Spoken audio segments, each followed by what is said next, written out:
The Maroon White Pod brought to you by CityLink. For bookings, timetables, updates and any other information, head to citylink.ie. Welcome to this week's episode of What episode is it? I've lost count. I'd say it's episode 12 or 13, and it's been a while, my friend. It has, yeah. You've flown the can again for me. I was unavailable last week. But spoke with the two girls from Clare, yes. And I feel now it's like the reporter's curse. I know. No, fair play to them. They put up a good battle, but it was a strong Galway side, and we'll chat more with our very special guest tonight. Absolutely. Delighted to have Annie Geary with us tonight. And I went to college with Anna, actually. That's right. She's a radio and TV presenter. I've like a load of stuff written here about her, so it's mad all she's done in her few short years. And I'd nearly put her first as an All-Ireland winner and All-Star, because it's all about Camogie. But she has over 20 All-Irelands. I can't wait to ask her which her favourite one is. Yeah. And I bet there's one or two that got away as well. There always is, isn't there? So a radio and TV broadcaster, All-Ireland winner, Camogie captain. Yeah. She's not getting away without telling me that she was in the Rose Trilly as well, the Cork Rose Trilly. Oh, yeah. She's a performance coach as recently and a best-selling author this year. Which I have the book here, and we spoke about it there a couple of weeks ago as well. Yeah, no, it's brilliant. We actually used a quote from her book. Do you remember on the podcast? We did. Can we remember it now? Oh no, Aoife got very philosophical and read this quote. It was like nighttime reading. A bit of bedtime reading. Food for thought. Yeah, like I said, she's 20 All-Irelands during her career and 7 All-Ireland medals with Cork and her club Milford. Is still sore about that. Have to talk to her about that. They bet us 5 points above Croke Park. Yeah, I'm not over that actually. And let's not forget Ireland's fittest family. Broadcasting with Ireland's fittest family, and also in the country as well. She's done that. That's brilliant. And I'm sure there's a few fine singletons listening in this evening. Well, I hope they are delighted and we'll to join her on episode 2 or season 2. Yeah, and I suppose her most important job, she's a new mommy. Absolutely. It's a little baby. Absolutely. So I can't wait to talk to her about that. And a wonderful advocate for all that is good about Camogie. And broadcasting and everything. She's the face of Camogie as it is now. So can't wait to talk to her.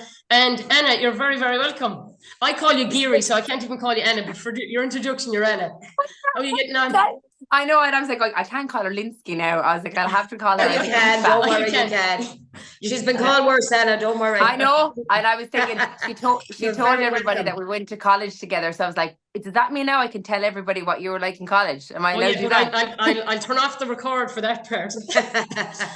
Come here, Anna, I suppose, like everything we've said about you there, like delighted to have you on, and you've done so much since you've left college, and even with your Camogie career and everything, and we'll chat all things Camogie in a few minutes. But I suppose the big news of the day is the voice of the summer has left this planet. Mícheál Muircheartaigh, God rest his soul, and all his family, God bless them as well.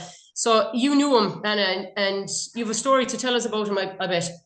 Yeah, do you know what? I think there's every household in the country that's a fan of GA that has a story about Mícheál Muircheartaigh, don't they? One way or another, whether they met him, whether they chatted to him, whether, they listened to him on the radio. I suppose for me growing up, like the radio was always on in our house. And like anytime, even from a young age, I can remember, it was Mícheál's ability to tell a story. Like I think, and anyone that's on the radio or whether you're on telly or you're a commentator, that's what you try and do with sport. You tell a story about what's happening. And I just always felt, whether you were watching it or not, he had such a brilliant way of creating the colour and animating and bringing it to life. And I just loved how he weaved in stories. Like I can, and we all know the lines that Mícheál Muircheartaigh, would throw in there. And I can always remember my late dad talking about one of his favourite quotes. It was actually a Galway man. So it was when and Joe Rabbit in Croke Park, and he was in the middle of telling the commentary what's happening, and all of a sudden he goes, well, I've seen it all now. First time I've ever seen a rabbit chasing a fox around Croke Park. That's right. And then back into the commentary of the match. Like there's very few people in this world that have an ability to do what Mícheál Muircheartaigh does, because it's the flash of a moment, whether it's subs coming on, whether it's scores going wide, whether it's something that's happening off the ball. And my very first broadcast on radio, would you believe, was with the late great Mícheál Muircheartaigh. So I'll take you all the way back to 2010 when Galway beat us in the All-Ireland semi-final. We won't get into it. That's still a sore point to me. We owed you that one. I know. Well, I don't know about that now. But, you talk about always the ones that, that you missed and that you miss out on. Definitely, I can remember that in 2010. And I suppose the only silver lining of not being in the All-Ireland final was I got the call, would I do the commentary with Mícheál Muircheartaigh. And I remember being up in the Crow's Nest in Croke Park, and it was still like I was quite gutted to even be at the final, knowing that we could have been there by a whisker. And just, he was so warm and so kind and so encouraging. And I was absolutely, you talk about nerves in All-Ireland final day. I had the nerves in All-Ireland final day for a very different reason, sitting beside him thinking, what am I going to say? And I was so enthralled by how he had a system. Everyone, watches commentators stuff, and he was just meticulous, and he had everything. He had all his copybooks lined, and he was putting down numbers. And at times I nearly forgot, girls, that I was actually watching and meant to be watching the match, because I was so busy looking at what he was doing. You were oh God, he's going to ask me what I need to say, here. But he just, he really had such warmth and such time for everybody. It took him so long to get up to the Crow's Nest because he was stopping to talk to everybody. And I just think that that's such a great sign of a person, And my dad, was always a big fan of his. And I can remember as well that actually Mícheál retired in 2010 as well. So I'm really lucky in some ways that I got the privilege to actually work side by side with him, because, the following year he was gone. But I remember the week after the Camogie All-Ireland, it was announced that Muircheartaigh was set to retire. And I remember being quite smug, to be honest, about the fact that, I was going to be one of the last people ever. And such as my dad. My dad had a great way of keeping me grounded. And I remember he was reading the newspaper, and I was saying, did you hear about Mícheál? And he goes, yeah, imagine that man is given decades to broadcasting and an hour with you, and he decides to call it a day. I think he probably thought I was getting a bit too big. I'm going to reel her in here now. And I found, actually, I had a photo with Mícheál. We were in Nolan Park in 2018. And it was then an event, and, a star-studded event of all GA players, past and present.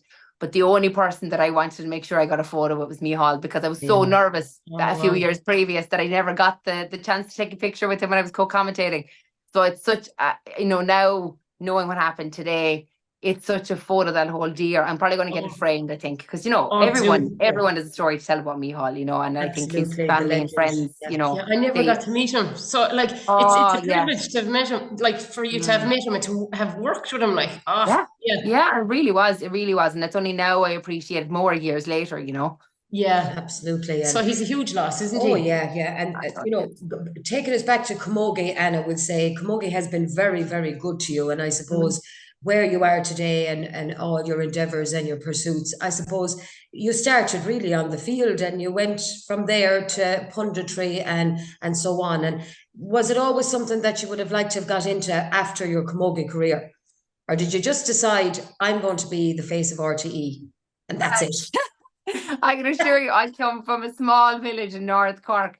Being on TV was not ever something that I thought that I would do. Apart from playing the game. I'm sure if I said that out loud, people would have said, this one's got notions about herself. She wants to be telly. No, to be honest, look, what I would say was Camogie gave me such a brilliant platform to do whatever I wanted to do. And what I mean by that is the skills, and the skills that I learned from Camogie off the field as much as on the field, kind of were the stepping stone for me to be curious about, what else could I do? What else could I try? What other challenge could I take on? And it was never about me actually making a career about telly, like I suppose, or in telly. It was more down to the years playing Camogie and having the opportunity maybe to, even as captain, to dip your toe into doing media interviews, or maybe working with charities and being their ambassador and being, I suppose, exposed to media and all that world. I started to really enjoy the energy that comes from it. And in some ways, it's actually quite similar to, playing a big match, because when you're live on telly and they say, okay, we're going live in 5, 4, 3, 2, 1, you get this adrenaline rush. But you also get this sheer panic, because oh God, what if I make a mistake? And I absolutely do every time I do, just like every time I go out and play Camogie, I make a mistake and have to keep going. So I actually took a lot that I had learned from sport and bring it in now to the work that I do in telly and radio, because you're never going to have a perfect performance. You're always going to make mistakes, but you have to keep going and you learn from it and you drive on. So, that's kind of, I suppose, there's a lot of parallels between the two of them. But I've no doubt that I wouldn't be where I am now in my current career if it wasn't for the foundation that it gave me. It gave to me from Camogie. And let's not forget the Dancing with the Stars as well. Like we nearly forgot that. I'm telling you, you were Elsa in our house. I'm telling you, and you were. But like we'll say It's the the time. fast speed of the It Camogie, was. sure, yeah. But I remember you were unbelievable at that. But I just felt like the more and more it was getting to the final, I was like, oh my God, like will a GA person actually win this? Like, because you never feel they're going to like let a GA player win, and then it was like you should have won it. Like you should have won it. I was like Dancing with the Stars should have been won. But no, it's basically the opportunities you got, because I've read and I've heard you say it 1,000 times that you were never a confident player. And like from the outside, like from people looking in, you think, oh, geez, isn't she? Yeah. She's deadly. Like she's so confident in this. So how did you mask it? And what made you not confident? Like what were you lacking? First of all, it's a great way to say it, mask it, because I think honestly, whether it's sport or whether it's life, sure, that's what a lot of us do. You know, that idea of fake it till you make it. Like it is real. We're at it. We are at it. Yeah, every week. Every week. Yeah. The sweat well, you're doing a mighty job. You're doing a mighty job of concealing that anyway, let me tell you. We all wear masks, and it's something that you do, obviously, and you do very well, yeah. Yeah, and you know, it's about finding ways to just slowly develop the confidence. And I suppose for me, when I was a young player in particular, I was always afraid to make a mistake. Genuinely, that's the truth. Playing sport, I was always afraid, because you didn't want to let your team down. You didn't, and it wasn't ever about winning or losing. It was genuinely about, I don't want to let the team down, don't want to make a mistake.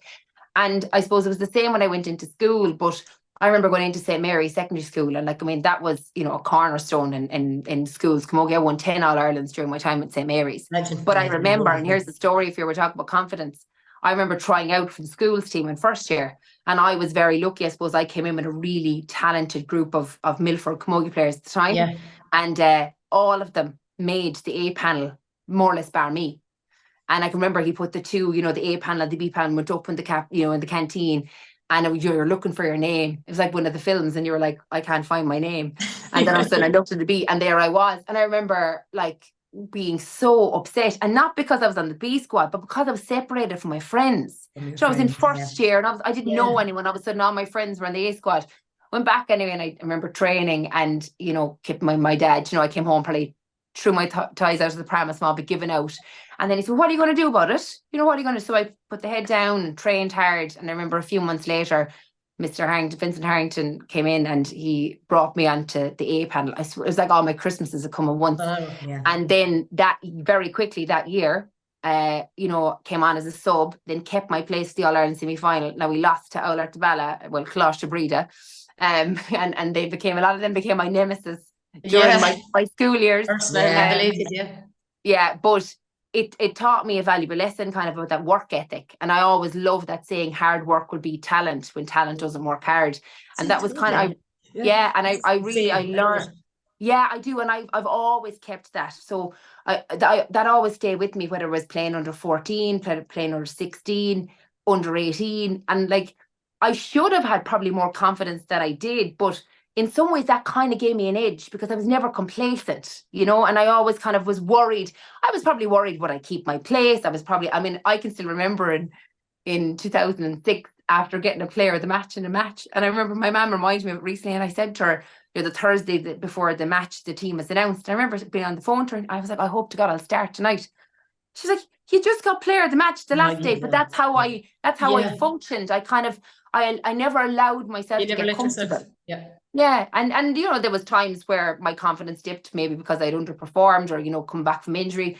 But I think like that, for me, confidence is such a big thing, because you need confidence to play. Like, you need to back yourself on the pitch. And I only learned that as I got older, because if you don't back yourself when you're going for a ball, it's you're almost losing that ball before you've even started.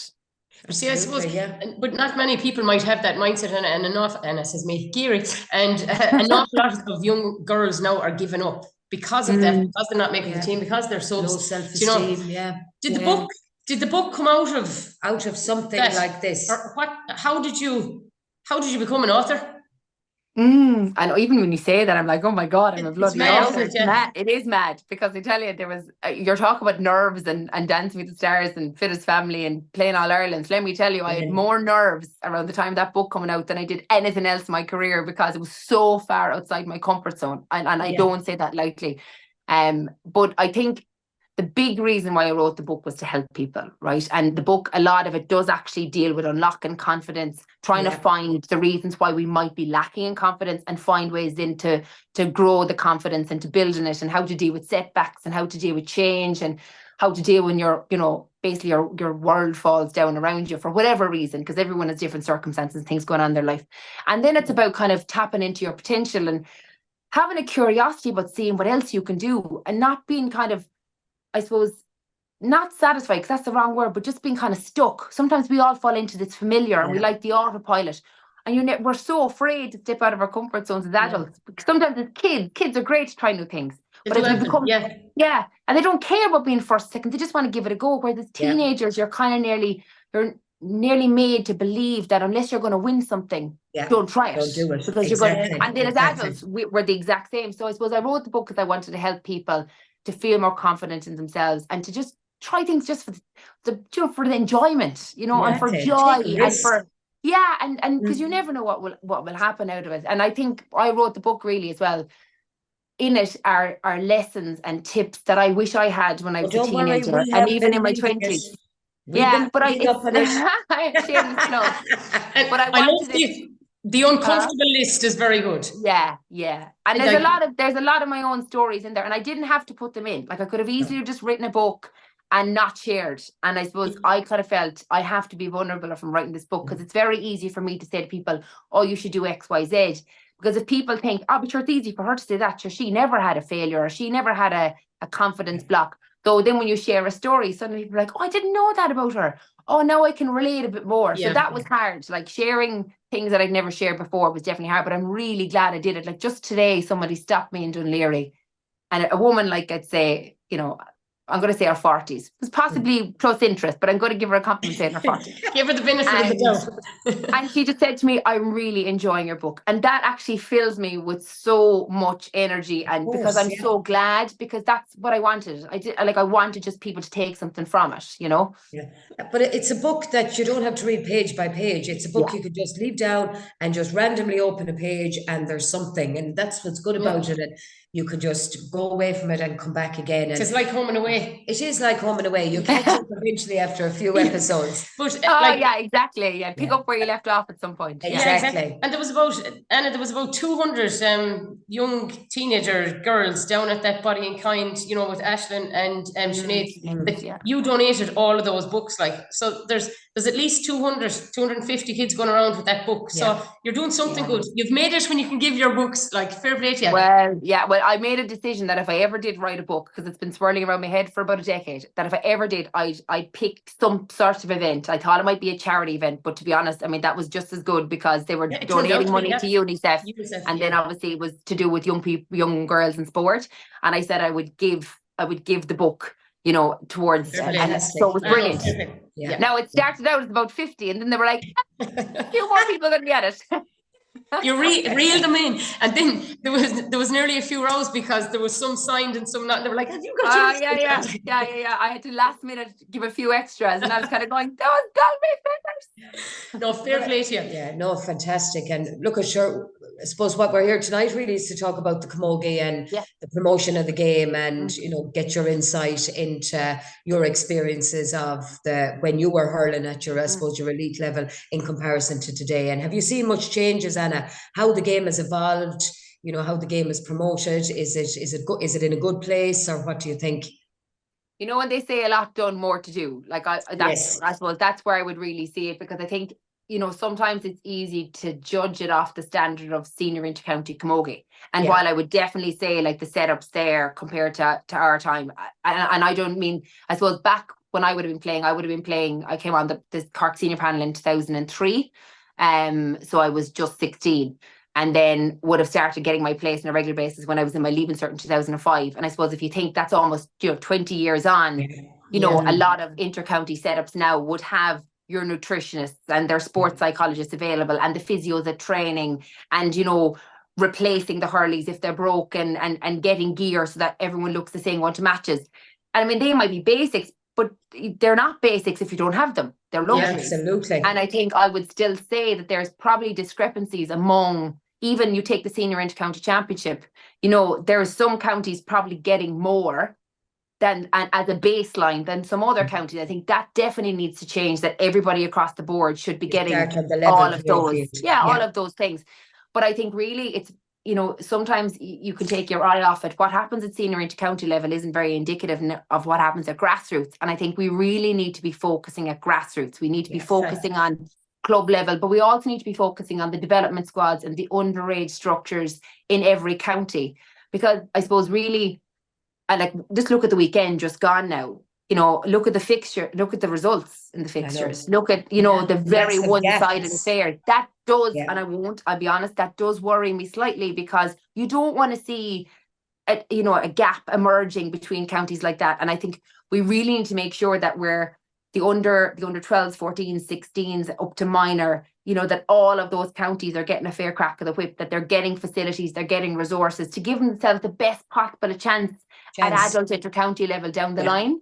Definitely. And I would think, and I'm not saying it's not happening in every county, but I think we do need to make sure that it is, that the bigger counties like the Galways, the Corks, the Kilkennys, that they are not, getting more, especially at underage level, than others, because, we're talking about drop-off rates. We're talking about making sure people stay interested to get to play at adult level.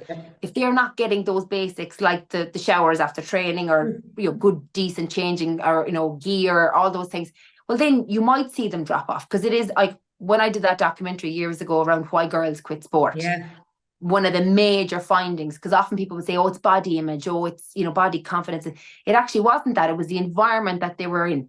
And it was about feeling safe and feeling that they weren't going to be embarrassed or humiliated or called out. That was one major thing. But it was also about how they were treated. Because if you go, if you go to training and the pitch is there and the lights are on, the dressing room's open, that sends a signal that somebody, had enough consideration for you to go and open the dressing rooms beforehand, that turned on the lights, turned on the hot water. And they're often things that you don't think about until you don't have them. Yeah, so true. Yeah, so true. But even with, I suppose, the Féile was obviously at the weekend, and somebody was saying, sure, the Féile has gone nearly out of control now. They were saying, sure, there's ABC, there's Division 1, 2, 3, there's this. And I said, yeah, but in fairness, they're still getting to play other teams in other counties. So it's great to give them at their level. So yes, Féile is Division 1. That's what they always said was the top one. Yes, fair play to them. But I suppose it is given lower divisional teams a chance to play like as a kind of an all-Ireland competition, which is... I completely agree with that. I mean, like, if you look at sport in general, if you're talking elite or you're talking the top grade, it probably represents 1%. Like, if you start forgetting about those that have every right to play at whatever level, whatever grade, they make up the majority. It's not the elite, it's not the Division 1. Like, I played Féile, I played for a few years, and we were thankfully always lucky that we made it to Division 1. But I would hate to think that any club, whether it maybe it was the county they were in, or maybe the number of players that they had available to them, or I suppose the standard of player, to deprive them of the chance to play in Féile. And it's it's as much about the social aspect as it is about the Camogie. I would hate to think that we'd go down that route, because you'd lose such, you'd lose such valuable people that could end up turning out to be involved in administration, turning out to maybe they'll be future referees, future managers. You can't say, oh, well, if you're not at the top grade, you're out. I mean, that wouldn't exist. It won't exist if we have that attitude. Because we have to say we're inclusive, and if we're inclusive, we're trying to include no more than we call them the so-called lower tiered counties. Like, we have to try and create competitions for them to keep our national game going. And if we don't, then we're elitist, and that's all we are. Do you know what I mean? So we have to keep it also means that you're only catering for a very small group of people to play. Because I mean, there's only so many teams that can be in Division 1. There's only so many teams that can be at senior inter-county level. So if you forget the rest of them, and they fall away, it's like, I would always say that even to managers, if there's any managers or parents listening that coach teams, or even clubs that have, committees, we need to be kind of changing, particularly at underage grassroots club level. We need to redefine what being successful means, because if being successful is coming back in with the cup at the cost of 10 girls or boys giving up because they weren't played, that's not success. We need to be looking at the managers that have 20 kids walking through the door in 2024, and they have 20 kids walking through the gates in 2025. That's success, because they have done something right to attract those kids back. And we really need to celebrate in every club around the country. We all have a manager that does that they're all about the enjoyment. They're the managers that need to be recognised just as much as the ones, or if not more so than the ones, especially at underage level, that have the cups. Because we've all had managers that might have produced a cup and 10 girls have given up because of it. Yeah. It's the culture, really, isn't it? You set the standards. Each club sets their standards, and we all know it. And I'm sure you know too, Anna. In Cork, we know it in Galway. The clubs that are out for winning. Winning isn't everything; it's the only thing. And we know the clubs that are there for the development and the promotion of the game. And I don't think that'll ever change. But as you said, until that winning mentality or successful mentality changes, we will start losing players and losing them fast. Yeah, and I think you have to, like, because there's probably people listening going, Goyer, that she's talking there about 20 All-Ireland medals. So she, of course, she emphasises and places an emphasis on winning. Yeah, absolutely. But under 12 down, that should not be the end. 100%. Yeah, right. And after that, then, of course, like, I'm one that's all about competition and winning, because and not, you can try to win, doesn't mean you're always going to win. And that's really healthy for younger people to learn how to win and how to lose, because you learn a lot from losing as well about yourselves.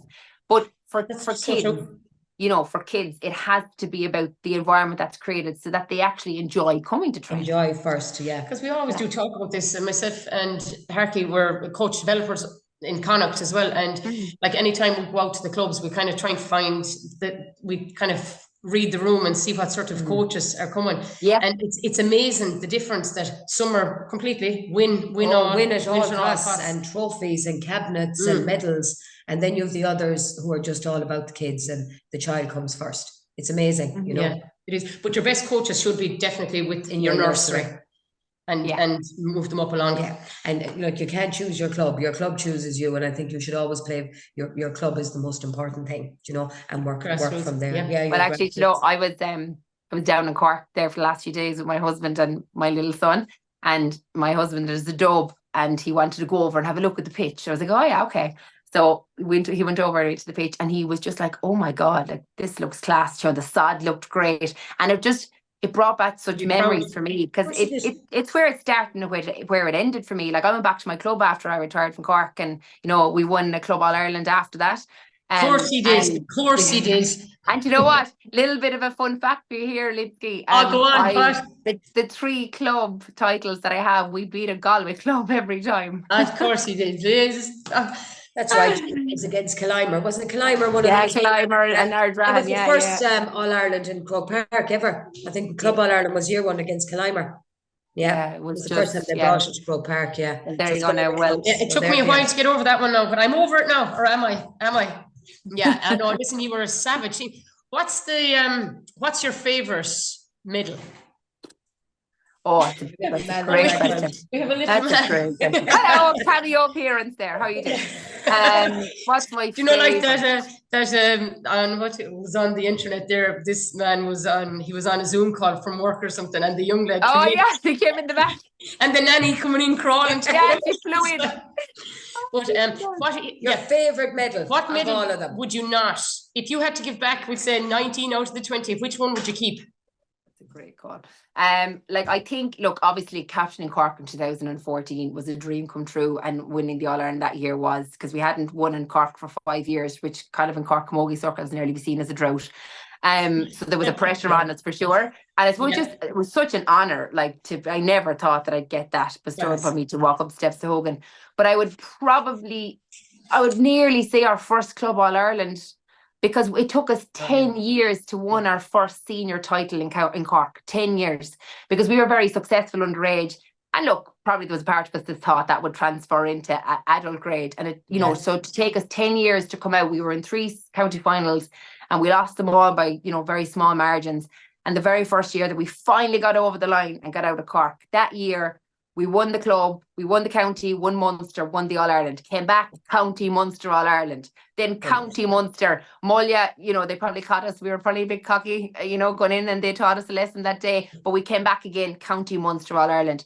And what opened the floodgates, I suppose, for us was probably that first county title in Cork.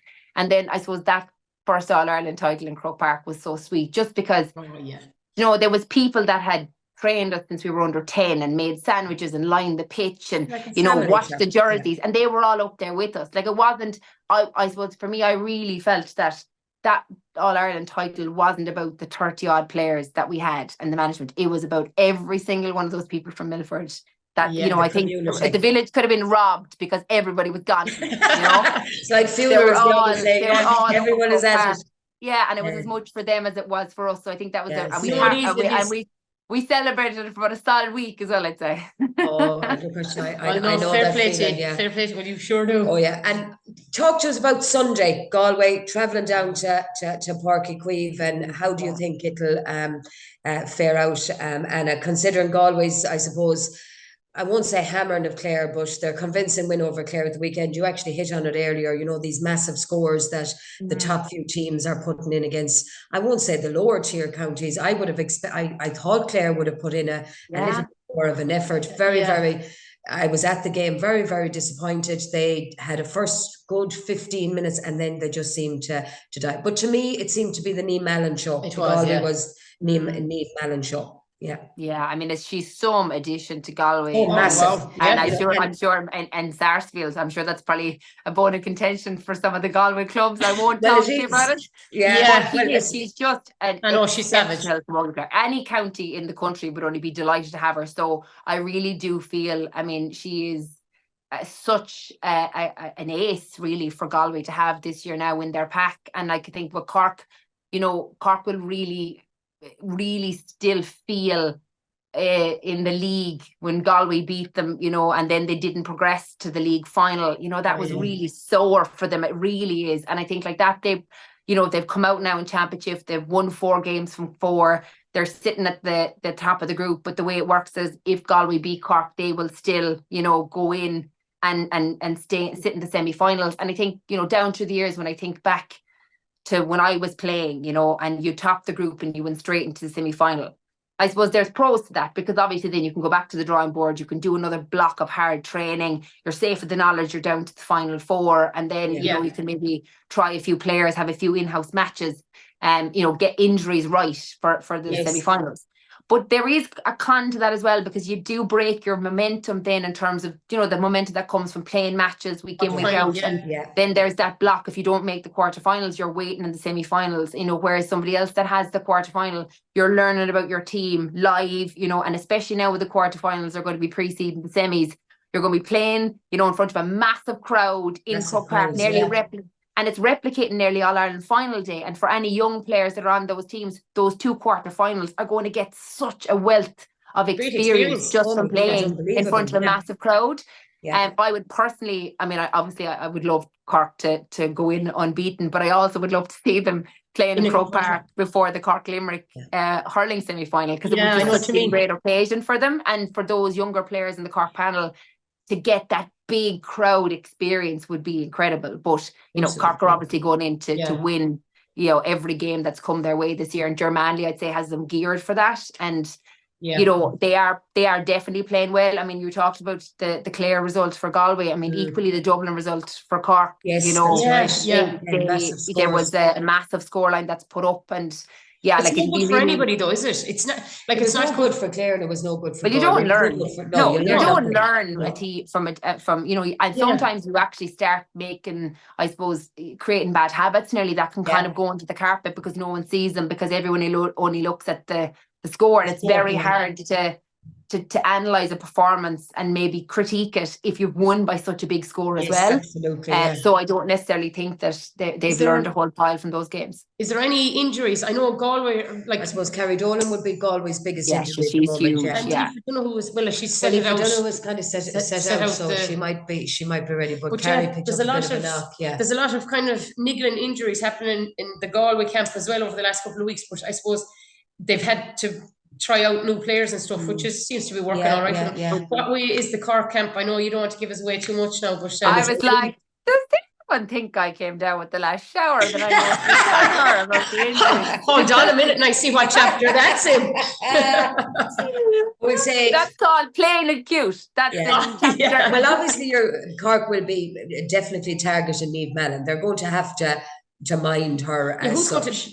What are going to mind the matchups? Well, see, that's the thing. Like, it'd be very hard to know because, I mean, Laura Tracy is only just back from injury herself. She played really well the last day at centre back. She is the type of a player that you would put on, but I don't think you could take, but you couldn't take, because number one, she needs the hurling, you know, like that when she's been out for a bit with the injury. And like, she's, I suppose, too much of a senior player at this point to kind of nullify her, because whoever goes on Niamh Mallon is going to be literally out of the game. Your job is going to be to follow around and try and curb her threat as much as possible, you know. But look, the same could be said about Amy O'Connor. Amy O'Connor, you know, is on fire. Same with Trina Mackey. Like, I don't think whatever we see between Cork and Galway this weekend that you're necessarily going to see again down the line, because I think both teams, while they'll want to win, they're also aware of the fact that there's bigger days that lie ahead. Absolutely. So, you know, it'll be very tactical, they'll have a plan. And sometimes when there is a safety net, you're like, you know, are they going to throw all their cards? No. Yeah. You know. Yeah. And I think both teams and both camps would probably be focusing on themselves right now, focusing on, you know, whatever their game plans are, you know, and I would do the same. I think down the line you can start to go, well, this is how we're going to, you know, match them or match their game plan. Sometimes if you get too bogged down with someone else's game plan, you can lose your own flow. Absolutely. You know? Sometimes you're to just go and play your own game. And see where you are then, you know. Exactly. Yeah. So I think it's going to be a great game though, and I love the fact that it's going to be down in Páirc Uí Chaoimh as well, because obviously, you know, you'll have a lot of the Cork home support that will hopefully go out now as well when it's only on their doorstep and support the girls, because I think sometimes people underestimate, especially at the group stages, the importance of having a crowd behind you, because it's easy to say, oh, I'll go to the quarters, I'll go to the semis, I'll go to the finals, because they're the numbers that are reported on, but it's just as important to be going to the group game. And sometimes if you have younger kids, it's actually nicer to go to the group games because there isn't as many people there and it's easier access, easier to get parking. You know, so people should be going on Sunday. It's going to be a great game no matter what. If you know, and of all the games, the championship so far, that's going to be a great game. So people should be travelling to it, you know. And there's a lot of the young girls from different clubs around the place. They do play at half time, and it's a nice little affair. Do you know what I mean? Especially with the group games and stuff. So I suppose, Anna, coming towards the end, because I know you're now in a hurry, who do you think are, like, if you were to call it for the championship, who's going to be in the final? Do you think? Do you know what? I'll be deadly honest. Do you know what? Come off the fence now. Come off the fence. I'm not sitting on it. Do you know what it'll come down to is how the semi-final draws are made. Are they going to be seeded? Are they going to be, you know, we never know. Yeah, you never know. Never really, are Galway and Cork going to be separated? Are they going to be on the same side?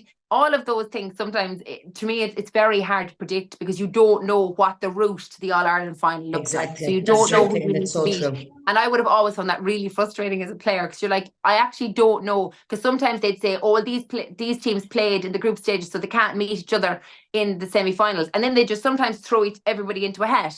And then just see who comes out. So I honestly wouldn't. I think Galway are hurt after last year. I really do. I think they really felt that they didn't show the best of themselves in last year's championship. I think with Niamh Mallon in the side, she's worth two players, let's be honest, and the wealth of experience she has, and she seems to be just getting better and better and settling in. So I think, you know, Galway will, I would be very surprised if they weren't thereabouts. But I think, you know, look at some of the others. You know, Tipperary for a long time were just waiting for that title, and now they have it, which means the monkey's off their back. They're kind of going in with confidence, knowing now, well, we've got silverware. You know, again, Waterford are going to be a very wounded animal after what happened in the final last year. And I've heard a lot of them talking about it. You know, a lot of different players saying about, you know, when you've Rocket only spoke about it recently, they really felt they want to get their chance again to make amends for for last year. They're coming. And then you've got Cork. You know, Cork are current champions. They're Well, and see, this is the thing. Like, then somebody else, like Kilkenny, will come up in the long grass. Their form might necessarily, you know, suggest that they're going to be there. They seem to be at a development stage. They're kind of going back. And you know, all they need really is one or two games to go their way, and suddenly, you know, they're right back in. That's the way the championship works right now. Is you don't actually need to be performing until the latter stage of the championship, because look at Dublin. You know, Dublin, you know, didn't, you know, get a great result against Cork. They'll be feeling quite disappointed, but still have a chance to take one of those last spots and be in a quarter final, and they can turn things around very easily. So I think at this stage it's very hard to predict who is going to be there. You know, if I had to push now, I'd be saying it'd be Cork and Galway. But I don't know, are they going to end up meeting in a they could semi-final end up or meeting in It just depends. So, yeah. you know, We'll let you away with that one. So that's not really sitting on the fence. That's more, I don't have enough information to make the call. Was very diplomatic. Well, that was very diplomatic. And the last question before you go, because I know you're a busy mama as well, and I'm sure he's teasing now with this.